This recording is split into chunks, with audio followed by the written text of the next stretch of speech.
Chapter 8. In the house. In the fucking house, as if they were all kids doing something they always did. Justin wasn't sure if that was completely true, but it was what it felt like to him. Adam laced his fingers with Justin's as Justin watched Eamon and the others turn and make their way back into the place they were all heading. It was another one of those weird moments with Eamon barking and the boys scattering, but what was truly interesting was how he'd acted, not being able to stop himself as Adam dragged him along. However, he wasn't truly being dragged, since he hadn't felt the need to stand his ground. So caught up in his own thoughts, it took him until he reached the bottom step to notice Adam's death grip on his hand and the fact that it was cold and sweaty. Justin stopped, and with a small tug, had Adam facing him as his free hand went to Adam's shoulder. As he looked into Adam's eyes, Justin's throat went dry. He didn't know what to do with all that fear, but it was the determination in those beautiful eyes that made his heart hurt. What was going on in that head of Adam's to have so much emotion from something that didn't even seem to be directed at anyone, at least not that he could see? He was unable to say anything, simply because his throat didn't want to work, but would rather have said that it was a fact that he had no words, nothing of comfort or reassurance. They weren't his forte. They weren't his life. Justin found himself pulling the younger man into his body and letting his lips say words he didn't even understand. Adam in return leaped at him, making Justin take his weight as he returned the kiss with something that tasted like happiness, or at least as close to it as anything he had ever had near him before.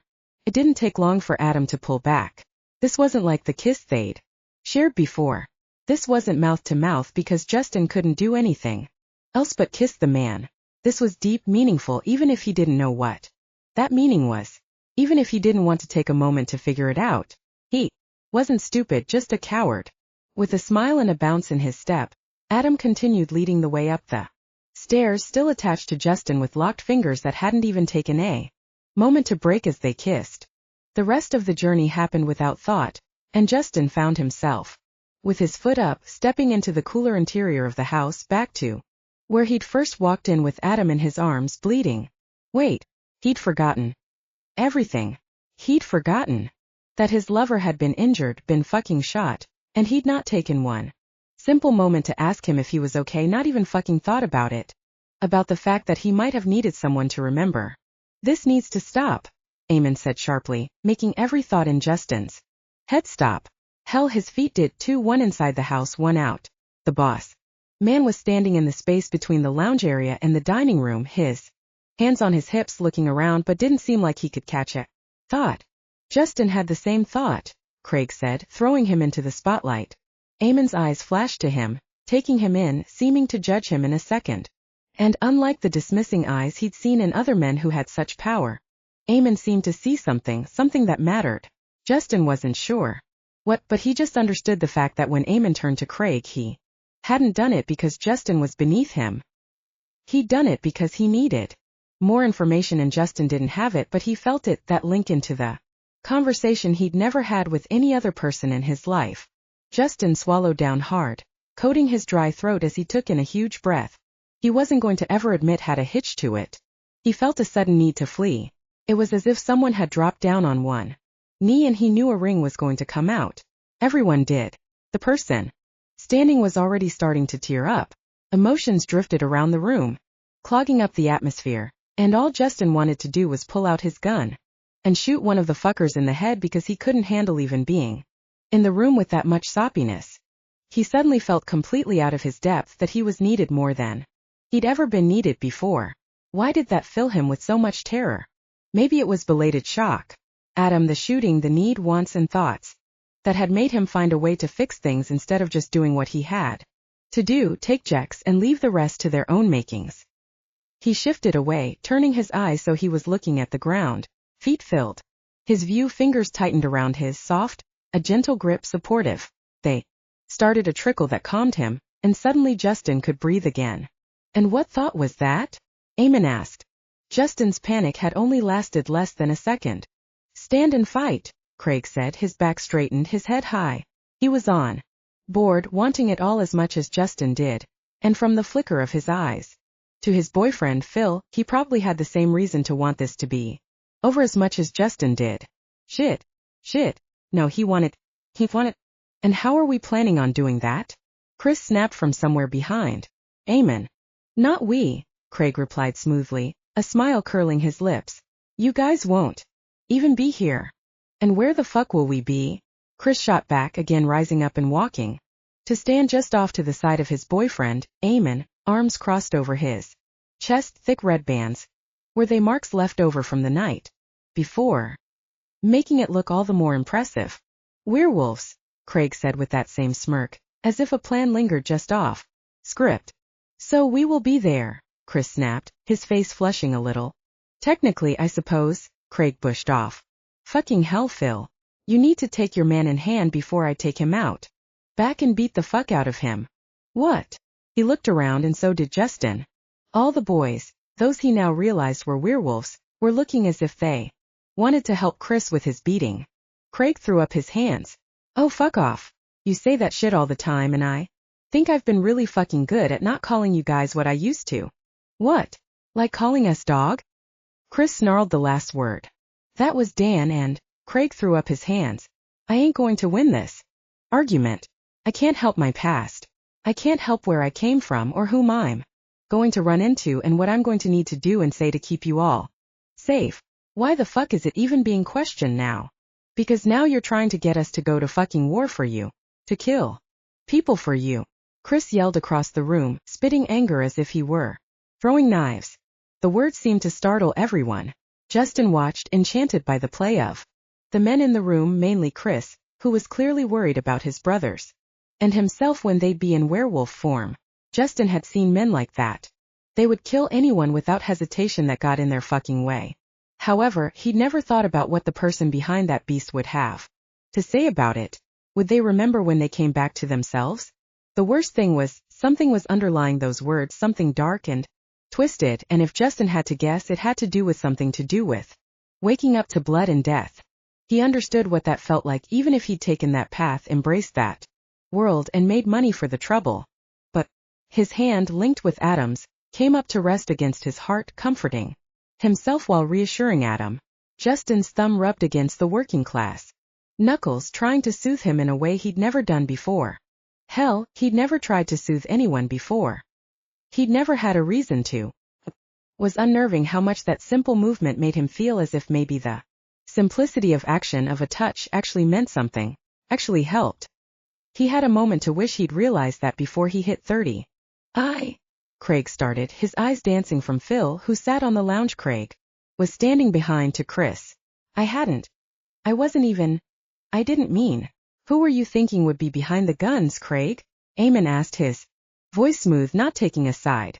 Justin and me, he said simply, matter-of-factly. Sounds good. Justin put in, using that same tone. He didn't have to make it that way.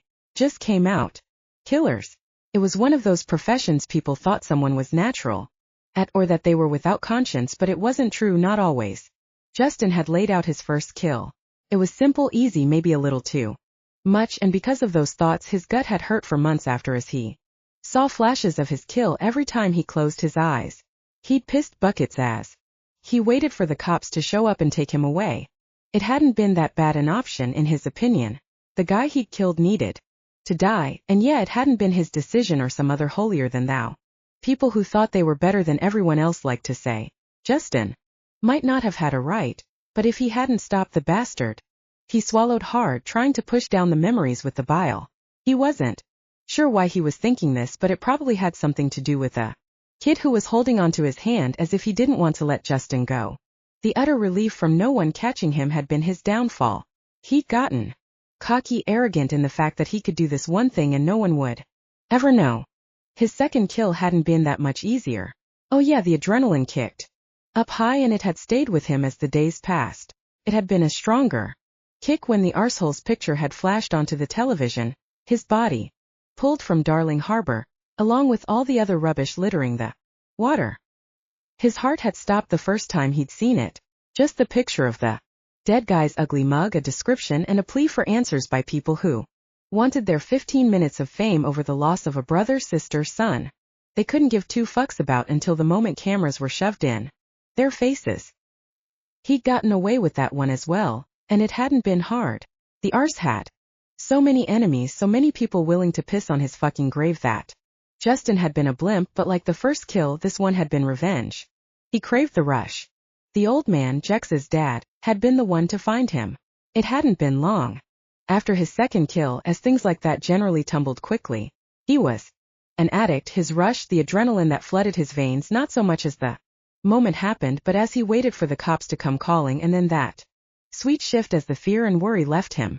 48 hours, that was how long it lasted these days, if he'd even gotten that far.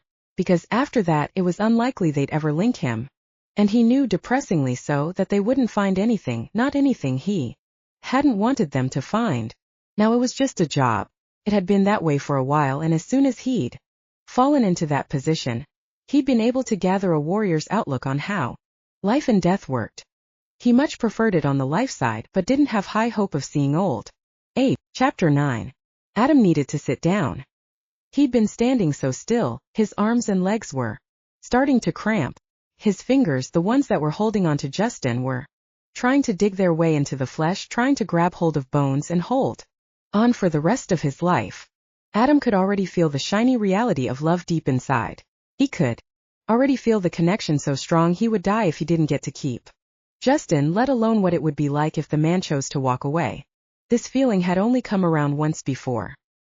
He'd been a nice man, older John, a man that made Adam feel like he was the whole world and that just being around Adam was all he'd ever needed. In reality, Adam had only been a summer fling. He believed John called it a free pass from his wife and kids. He was bi, and apparently had convinced his wife that if she didn't let him have some time to fuck men, she'd lose him to someone who would. Adam had been fucked. He'd fallen so fast and so deep, he'd felt as if his heart was spilling out with every beat. He honestly thought he wouldn't make it through those first few days, but he had, and though he'd seen every fuck after for what they were, he'd always wanted a mate, lover, life partner. He'd waited and waited for that one person he was expecting to spend the rest of forever with.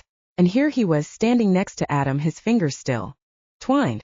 Even as Adam clawed at him, it was as if Justin understood that need to be close, to have Adam as close to him as Adam needed Justin to be. If only he wasn't talking about being one of two men in a war against an army. In the silence, there seemed to be smaller fights fought around the room, all making him uncomfortable. All Adam wanted was to make it better, to find a way to smooth everything over, but he had no idea what he needed to say. However, maybe it was more about him not paying attention to anyone but himself, which made his stomach tighten up with guilt. A soft squeeze to his hand made everything in Adam's head still as he realized the time had come for Justin to need blood in his fingers again, but when he tried to let go, Justin tightened his own, pulling Adam further into the house. Justin put Adam down onto the lounge next to him, getting him right up into the curve of his body while he sat sideways, watching the group all as one. And Adam sat there, looking at Justin because he was just that sort of sap. And he was okay with that. Thank you very much. I'll help, Jex said into the silence, a rush of sound as if it had been a hard fight to get them out. Matt shoved his chair back harshly as he paced away from his lover, obviously needing to release some aggression. And with those simple words he turned the number into 3.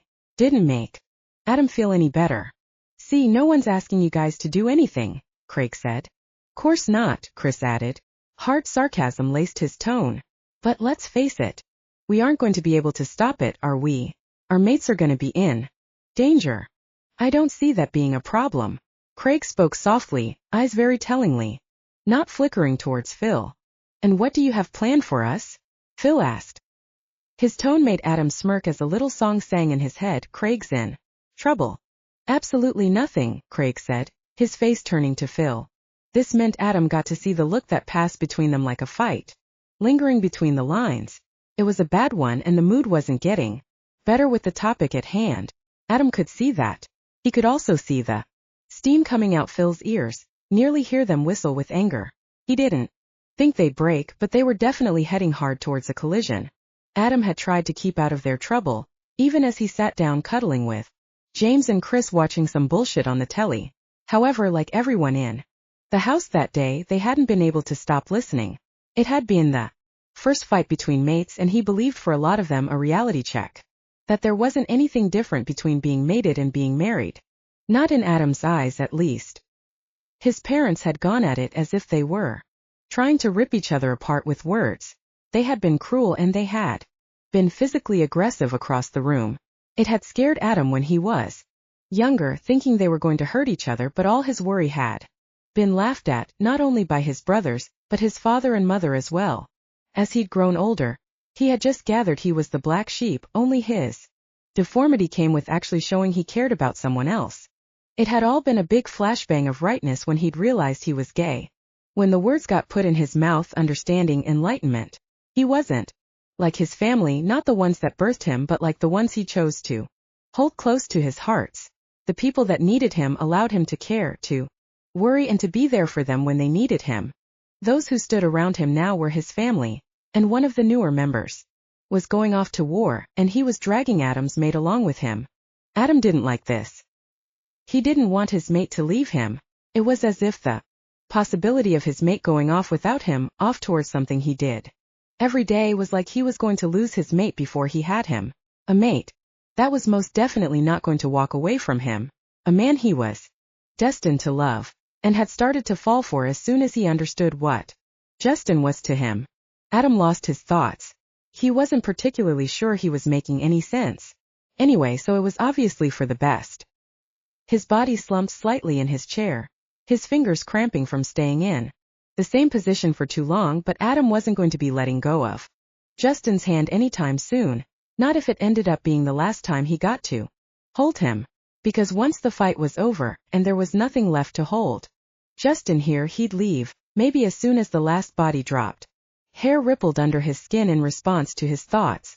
His muscles shifted in odd ways, showing the wolf inside of him wasn't a happy camper. It was so bloody close to the moon. Adam could feel every moment of its calls, the cries inside him as the wolf screamed to be let free, to take hold of his mate, hold him tight, biting him, claiming Justin so he'd never be able to leave them. Fingers brushed the back of his neck before running across the top of his back, just under his clothing, resting for moments before moving into a slight rub. A caress from Justin, who else soothed Adam as quickly as anything else could, like a hot chocolate under a big quilt, sweetly overwhelmed by the presence of his mate. Tears pricked his eyes because it was all still there, the threat, the need to fight, and this person, this man who was everything to Adam. It was everything Adam wanted him to be in a package that no one was going to trust. Are you going to use us as bait? Adam's voice seemed a little lost. Sharp inhales of breath came from all around him. Adam wasn't sure who had done it, or if they all had, but the sound allowed him to come back to the room. He pushed away the thoughts he didn't need to think about and became aware of things he needed to understand. Fuck no, Craig said, eyes large as they looked at Adam, fear lingering in the whiteness. But that's definitely what we'll be. Adam muttered the words. He hadn't meant to, but his mouth had spoken truths as they came to him, letting him learn what they spoke as everyone else did. No, you won't, Justin interjected. Justin's remark made Adam want to smile. It was a hopeful moment. Maybe Justin was feeling things for him even this early. Maybe he wouldn't have to wait months of agony before his mate returned to him, or Adam went to find him. How else do you plan to get them to you? Adam asked, stunning himself into silence, as well as everyone else, it seemed. Craig opened his mouth, then closed it. His hand went to Phil's shoulder before he leant over it, his head resting on the other man's. Whatever problem they were going through definitely wasn't something he was willing to lose Phil over. It wasn't anything he was willing to put his own mate at risk for. Words were mumbled, personal words, between the two of them, and held all the meaning they needed to, and then something to make him laugh to cut the mood. They don't cancel each other out. Phil laughed. Fuck, they don't. Hell no. You getting bit by another man is totally higher than unknowingly suggesting something that would lead you into being bait, Craig stated. Your way could get me killed. Phil protested with a laugh.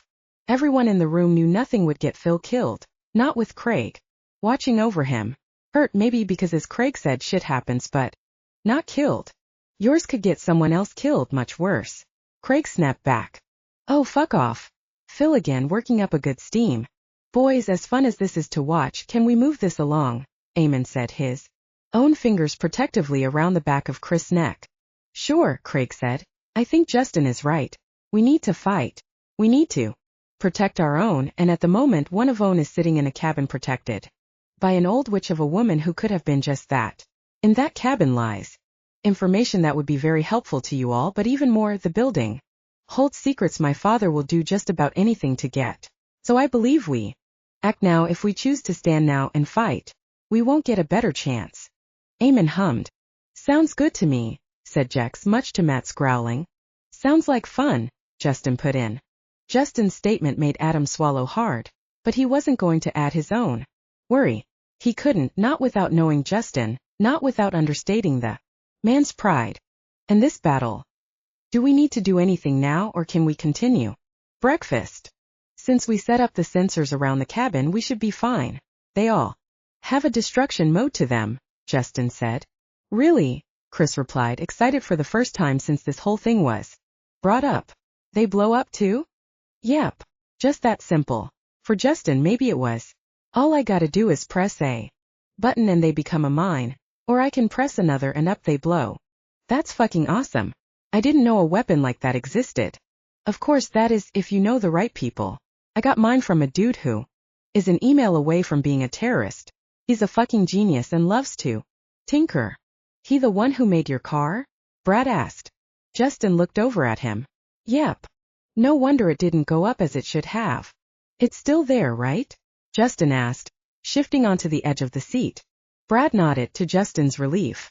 Yeah, we told them we'd get rid of it since it was one of ours. All right, boys. Eamon clapped.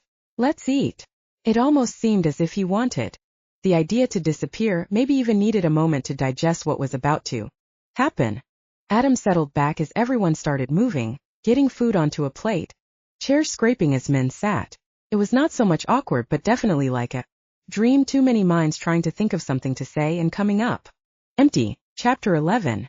Fucking hell, Adam was in love. He had to be right. There wasn't any other explanation, not since he wasn't laughing his arse off at himself from the embarrassment of blurting out bullshit that couldn't possibly be true. The worst was how much peace he felt as his words settled down around him. How his heart beat double time in his chest as he waited for the man to crush him. Just because he was in love didn't mean Justin was, and it certainly didn't mean he should have said the words out loud. Really? Adam let his mouth wander, not even thinking of catching the words as they'd readied themselves to leave his mouth. No. Instead, he allowed them to escape. It was such a harmful thing to do.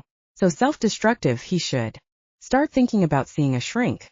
Clearly, he didn't want to find happiness, and he certainly didn't seem to want to keep it. Telling a man he loved and in turn loved him, well, he wouldn't do that. Until he was about to pull out rings, right? Justin had frozen above him. Adam wasn't sure what was going on inside that head, because it seemed to him that nothing was, which was kind of scarier in his opinion. At least he wasn't rolling off, Adam thought. He wasn't trying to put as much distance between himself and Adam as he could humanly possible. He wasn't trying to laugh it off, make a joke, and pretend Adam hadn't laid out his heart, even if he didn't mean to in the first place. No, Adam's best guess was that Justin was thinking really hard about everything, working out shit that Adam couldn't even see, or even just what he was feeling. That would be the best outcome, Adam hoped, because even if Justin was just trying to figure out a way to get away from Adam, he was going to be doing it as nicely as possibly, or he wouldn't still be there. Then the man smiled. It felt as if Adam had been waiting for an emotion for ages, but he was sure it wasn't nearly as long as he thought it was. Wait, did that make sense? That tight-lipped smile looked down on Adam with confusion. Adam wasn't sure if it was because of what he'd said, but there was definitely no running, which was made crystal clear when that face come closer and lips brushed across his own. Soft, delicate, it made Adam's chest feel tight and his eyes burn as he witnessed the sweetest answer he could have ever gotten. Justin. No. Adam wasn't ready yet. He didn't want the kiss to end, even though it was only dry lips against dry lips, and clearly not something too deep, only meant to be simple, sweet, just the way it was. Justin. Craig. Fucking Craig, and his need to get Justin's attention. What a wanker. Justin laughed. It was a soft chuckle, and when Adam looked up at him, those eyes were laughing with Adam. Wait, had he spoken out loud? Yep. Justin mouthed, kissed him again, quick and simple, and jumped up off Adam. Wait, when had he done up his jeans? Adam's head thumped back onto the ground and he let out a sigh. He didn't want to think, he didn't want to wonder, and he definitely didn't want to get up. and start back in on just how much firepower they were going to be using and the reality that death was coming to these lands soon. No, didn't want to have to think of any of this. Adam wondered if Justin would come back down here and join him again. They could forget about everything if only Justin would lie back down on top of him. Justin smiled down at Adam, shaking his head slightly before putting his hand out. Adam death stared the arsehole who'd interrupted them as their hands slapped together and Justin pulled him up, keeping their bodies lined against each other as he got his feet under him. The man in front of him then brushed a kiss against his jaw and walked towards Craig, calling out something that showed a friendship sparking up between them which had Adam smiling. God, he loved that man. Justin had a smile on his lips as he trotted along the grass towards Craig. Was just as he suspected. Adam had fallen in love with him like a 12-year-old with a crush on an older man. Everything seemed to be working exactly the way Justin had predicted it would be when he first saw that kid look up at him. Though what Justin hadn't expected was how those little words he'd always thought were so insignificant and useless in his life, had his heart beating against his throat, made him want to repeat them back to Adam to make the horrified blush fade and go away, to get him a smile worthy of someone. Well, worthy. Worse still was how those words rooted him to the spot on this land, making him want to settle down or fight for the life they deserved to have. One that didn't come with people trying to kill them. To be truly honest, if he wanted to feel like being true with himself for once this lifetime, it wasn't the words, but the look of pure horror on Adam's face. Before it tampered down to a defeated kind of wonder, that made him want to mark this land as his and make sure everyone knew to stay the fuck away. Not thinking, he'd kissed Adam in a way he'd never done before, had never even seen before. It made him vulnerable and important to a person who could rip his heart out and feed it to him, and worse was he'd be okay with that. Wait, what? Okay with? Oh, fuck him hard and hang him out to dry. He was in love with the little fucker too. Okay, probably not in love, but there was definitely something there, that same thing that had been there from the beginning, the one that had him caring for a person instead of taking a prime opportunity to take his mark and return home. Justin swallowed hard. Not home to the place he worked, because if he thought about it and thought hard, the only place he truly felt like he belonged was when he woke up with Adam in his arms, safe and sound. The only place he'd ever felt like he was truly accepted was in the dining room in the house that loomed up behind him, talking about what they were going to do, not looked over and dismissed to do a job for someone else. The only place he'd felt like himself, and that it was okay to be the man he was and not something someone else wanted him to be. Justin wiped his brow as he slowed down from the jog, coming closer to Craig. This was more than just helping, because he could, and for a long time he'd understood that. He wasn't a stupid man. He'd just let himself believe otherwise by not thinking about what he was doing. If he stopped to think, would he truly be able to take Jex and walk away? Though the better question, the one that actually needed to be asked, was, would he be able to walk away? Justin's heart did something funny inside his chest as his gut twisted up in the way it did when he was about to walk into a trap.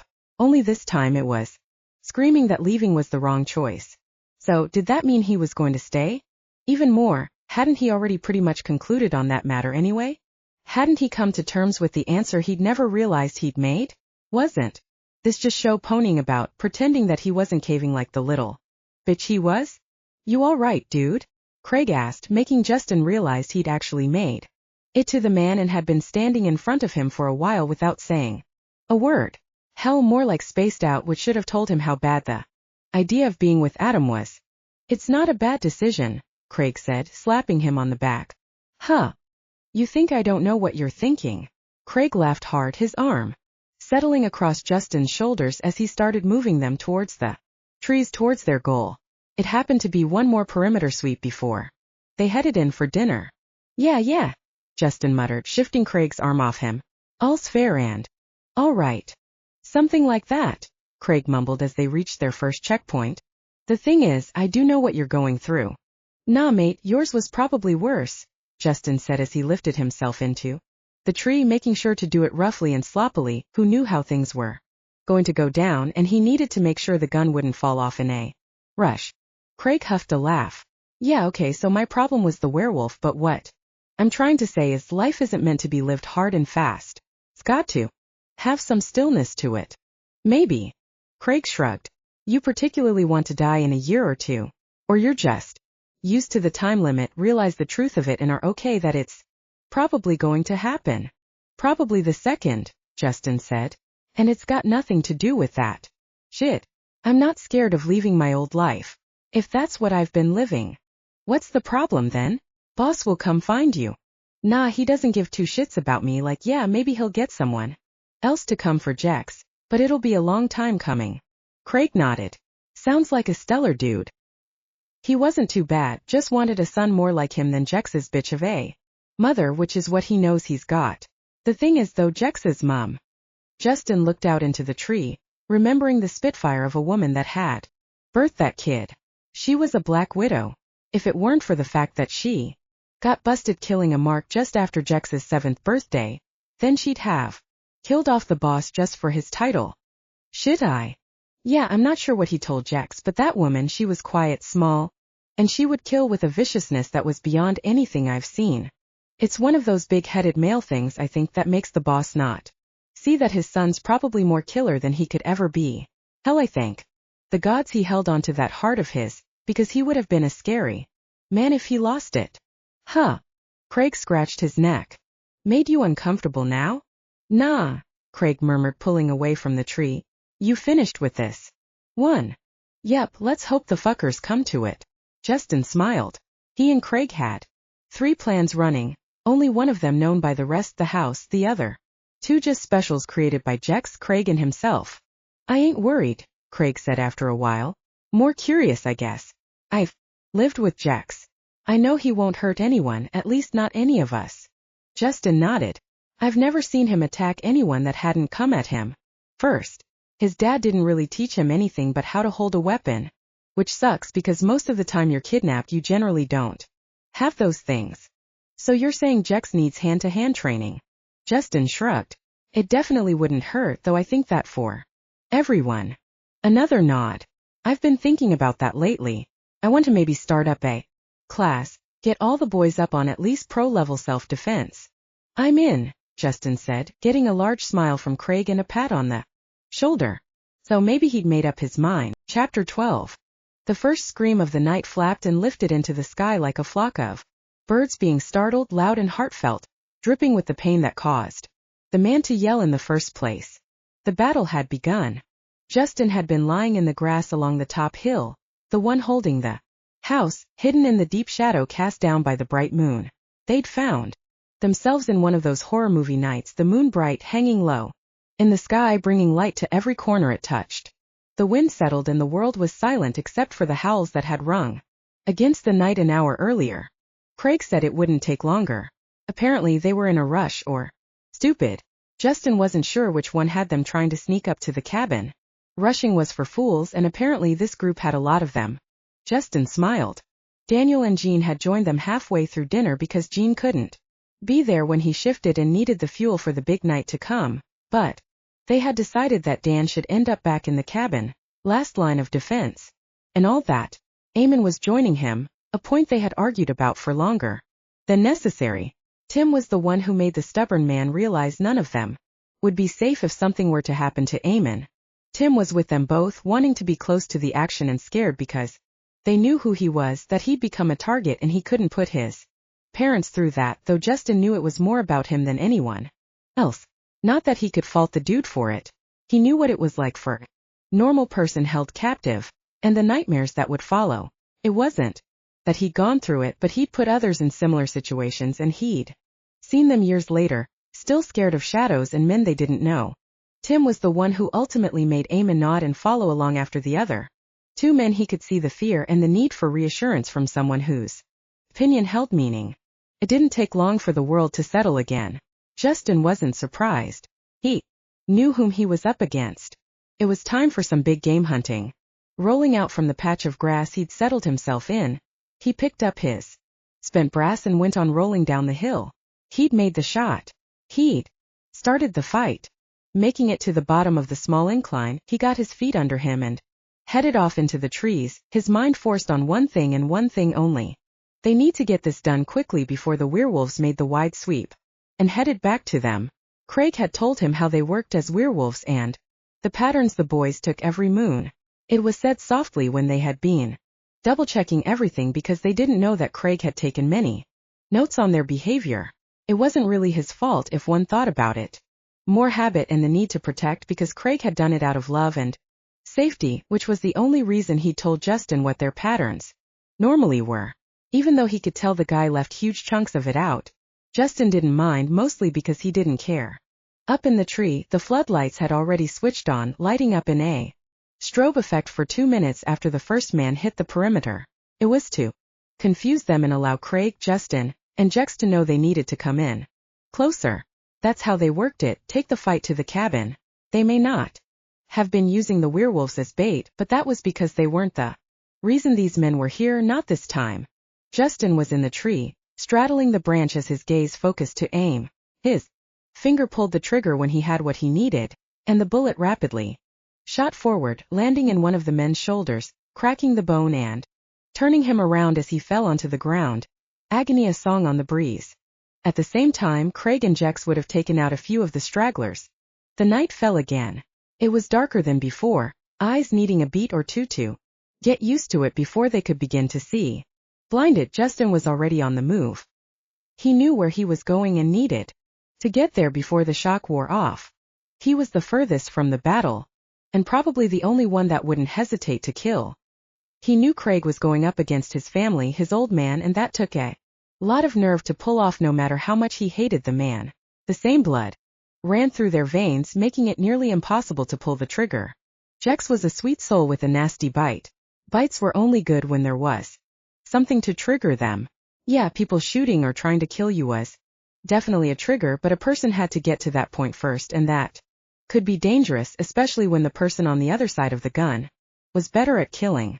Men were wounded, caught in the trap they'd set, and as Justin arrived to his spot, he'd already put a bullet into the head of one of the bad guys, killing him instantly and making a mess all over the pretty flowers.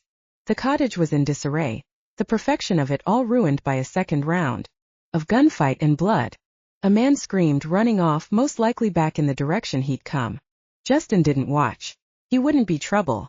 Either Jex would get him or he'd be left stranded in the bush while everyone else he knew and worked with burnt in their fiery graves. No one else was getting away.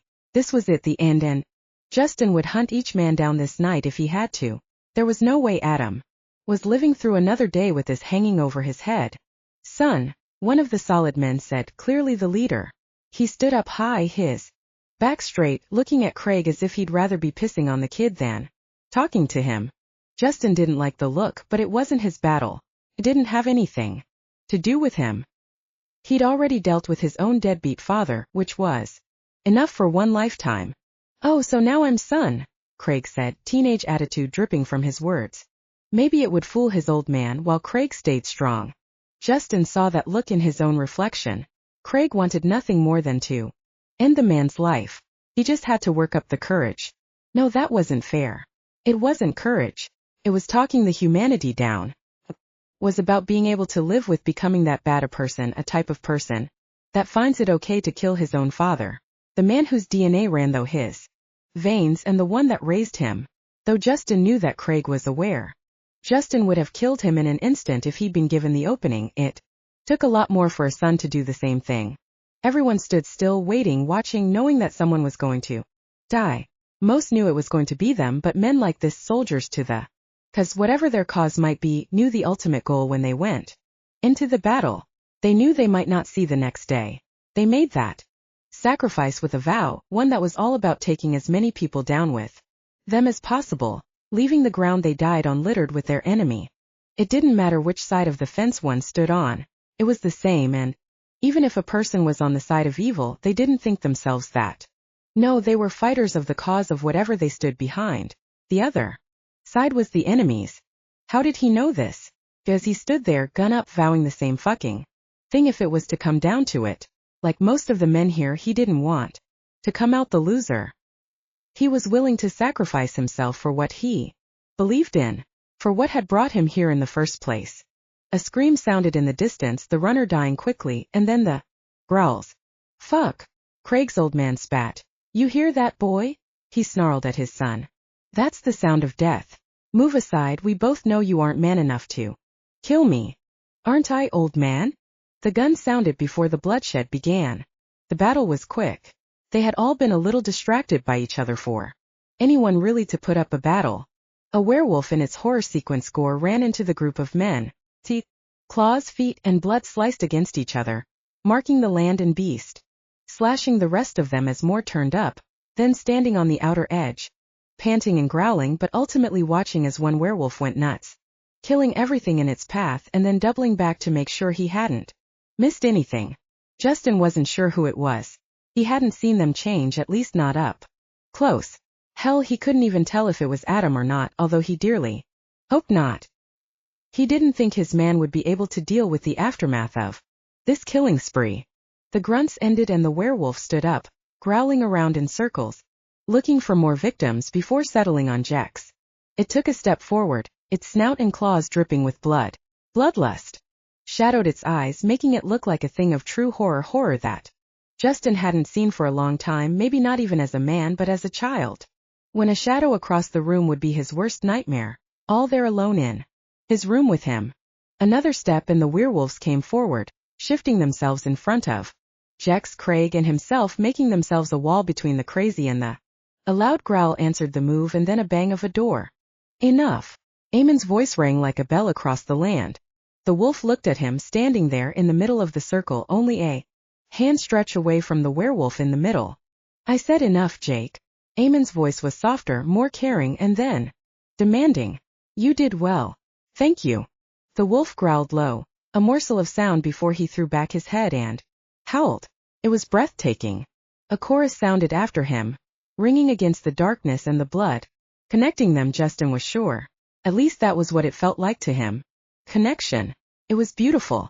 They then scattered off to play or eat or whatever it was werewolves did alone in the woods, leaving Justin standing there with his gun and the rest of the. Well, that was anticlimactic. Jex sighed as he came forward, shuffling around the dead, not seeming to be bothered by the whole thing. But then why should he? He'd seen this more or less many times in his life. Justin huffed a laugh. Definitely something different, that's for sure. Though better than something long and drawn out, Jex countered. I'd have hated to break a sweat. He laughed. Shame about the cottage, though, Justin followed up. Yes, but if you think about it, it's a fitting end to the fairy tale of it all. Justin looked around. I suppose, though, a fat lady in a kiln would have been a sight to see in this day and age. Jex chuckled. It was definitely the ending that should have come with all these werewolves running around. Yes, dear boy, I do believe you are right, Justin said, putting his arm over the other man's shoulder, which was a bit of a task as Jex had grown taller in his years. So are we staying? Jex asked. He wasn't a stupid man but just wanted a different life. Was that too much to ask for? I suppose so, Justin said, his lips twitching a little as if that hadn't been obvious to everyone around him. Epilogue. Pulling the chair in as Adam sat down before he rounded the small intimate table, Justin smoothed his button-down shirt and tried not to feel like the world was watching him or that something was about to come out of the woodwork as he turned his back on the restaurant and focused on Adam. His whole back shuddered and twitched from a moment of not knowing what was happening behind him. He didn't like the vulnerability of not knowing what was going on behind him. It was almost as if he could feel every single eye on him, even though he knew no one in this place gave a shit about him. He wanted tonight to be special. Justin wanted something that was just the two of them, and then, hopefully, that look of loss on his man's face would leave. We can swap seats, Adam suggested. I'm good, Justin muttered as he shifted in his chair. He wanted to show Adam that he could completely focus on his lover and no one else. He'd had this horrible feeling the man felt neglected over the last couple of months as Justin helped Craig get the boys up to stretch on self-defense as well as helping Eamon get the best equipment and information to secure the land they were creating as a sanctuary for all the lost little werewolves around the country. The worst had happened when he'd gotten word his new car came in, and Adam had started pulling back, started making excuses not to spend too much alone time with him. When they'd both made it to bed, though, Adam had cuddled up to him, holding on like he'd not been able to let go. There'd also been a part of Adam he held back that he wanted to keep safe, and Justin wasn't sure why. What had he done? Adam looked over Justin's shoulder, making Justin's hackles rise. He needed to See to make sure there wasn't anything there that could hurt Adam. His shifting positions made Adam chuckle. Let's just switch, he said as he got up off the chair. A wee bit relieved, he walked around, choosing the same side as Adam, giving the man he loved a kiss on the way, holding him close, making sure he'd be a bit breathless when he sat in his own seat. They were in Bathurst, a country's country to a city boy like Justin. No, that wasn't right. He wasn't a city slicker anymore, and he needed to stop thinking that way. If he'd ever really thought about it, the town itself was bigger than he'd thought it would be. It was nice, quaint, and kind of yuppie at the same time. Contrast of new and old. The town was awesome. Definitely somewhere to visit. Which was the reason Justin had picked it for his car to be dropped off and for a night out with his mate. Yeah, mate. That had come as a shock. Not long after the men had come into the woods and taken over the cleanup, he became aware he was Adam's mate. He hadn't realized what it meant at first. Yeah, he could get the picture, and he'd heard the way they spoke to each other. But Adam had refused to talk to him about it, and Justin had let it go because at the time he felt Adam had said too much without getting anything back from Justin, so he couldn't show his hand on this one. The waiter came and went, food was delivered and eaten. They spoke in soft tones about everything and nothing, things couples did when they were a perfect fit and didn't need the word to show them that connection. Yet Adam needed something. Justin knew that, and when dessert came he stopped Adam's hand, grabbing his fork. I've got something to ask you, Justin said, feeling heat lick at his face. He hoped what he was doing was the right thing, that he wasn't about to get laughed at, or worse, that Adam wouldn't walk away because he'd been waiting for Justin to walk out the door instead. Insecurity didn't sit well for Justin. He didn't like the feel of it, didn't like the fact the emotion was even a possibility for him. He was always confident in everything, but Adam had been acting funny, and Justin had a hope. That was all, just a hope. Justin? Adam asked. It seemed it wasn't the first thing he'd said. Sorry. Adam swallowed hard, fear making him seem smaller than he was. You wanted to tell me something. No, Justin clarified. Maybe he did have a clue why Adam was acting the way he was. I want to ask you something. Big difference. If you say so, Adam said, his voice sounding too small, and he had a lot of trouble looking up at Justin. When a black velvet box slid into Adam's vision, he gasped, his eyes flickering up at Justin. Those beautiful eyes held a slight hesitation, but otherwise, magic. They held magic and everything else Adam had ever wanted them to hold. He couldn't finish. His voice just didn't continue. Didn't. Was Justin asking? Justin started flipping the box lid open, showing off 2 silver and black bands. Adam wasn't certain, but he thought there was a pattern in all that blackness, but he'd need to pick them up to know for sure. That too, and dry eyes, because as soon as the lid snapped open, his eyes started watering. This was completely different than what he thought dinner was about. Mostly since Justin's car had been fixed, and especially since the new one was delivered, he just knew Justin would leave him for good. He'd been so sure about it that he'd been trying his hardest to protect himself from it. Now, he felt like shit, as if he'd let his mate down. Adam, will you marry me? Justin asked softly, hesitantly. Hearing this melted Adam's heart into a puddle inside his chest. He stumbled. I need to tell you something first. That I'm your mate? Justin asked, sounding confident for the first time in the last couple of minutes. How? You told me, well, accidentally, and then I asked Craig, who filled me in on the rest. Is that why you're asking? Hell no. Justin jumped up, moved Adam's chair out, and knelt between his legs. This is because I want to spend the rest of my life with you. Justin picked up one of the rings inside the box. So will you? Are you sure? Adam asked, his hand moving into Justin's ring finger, separating from the pack. Yes. Justin laughed as he slid Adam's ring onto his finger. The ring settled into place. Adam scooted to the edge of his seat and kissed the life out of Justin. His fingers went to find the other ring. He fumbled a bit, as there was no way he was going to let go of the kiss, not yet anyway. It was too important, but then so was finding the other ring. Once he had it in his hand, Adam leant back, his fingers shaking as he picked up Justin's hand and slid the ring onto his finger. That's a yes, then. Justin laughed.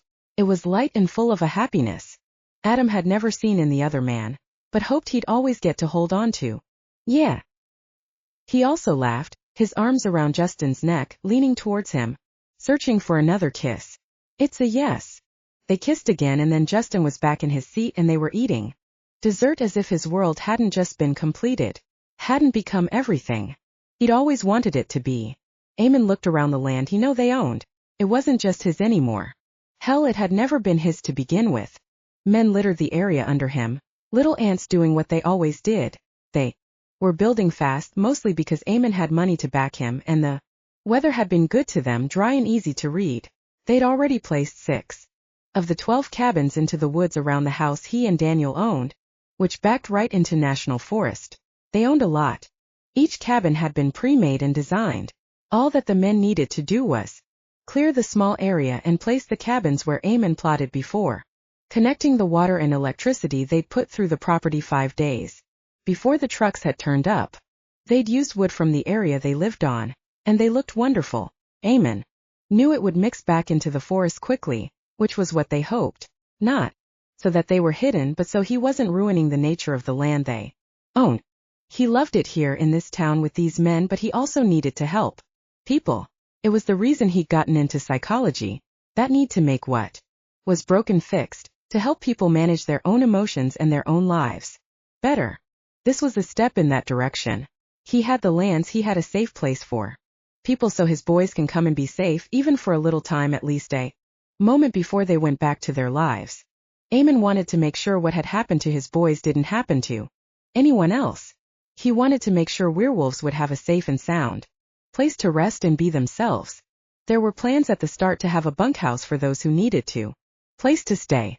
However, he didn't like the design patterns, not liking the eyesore it would have created, which would have been fine if they'd been on a farm, but living in this area would have ruined it, so Eamon had come up with another plan. Cabins, little ones, big ones, all littered into the woods. Places for people to stay, to rent out, to live forever if they were a good fit, if they needed a place to stay. Small arms wrapped around his waist. Eamon leant back into Chris, loving the feel as he watched his world. People watching with the love of his life at his back made everything else a better place.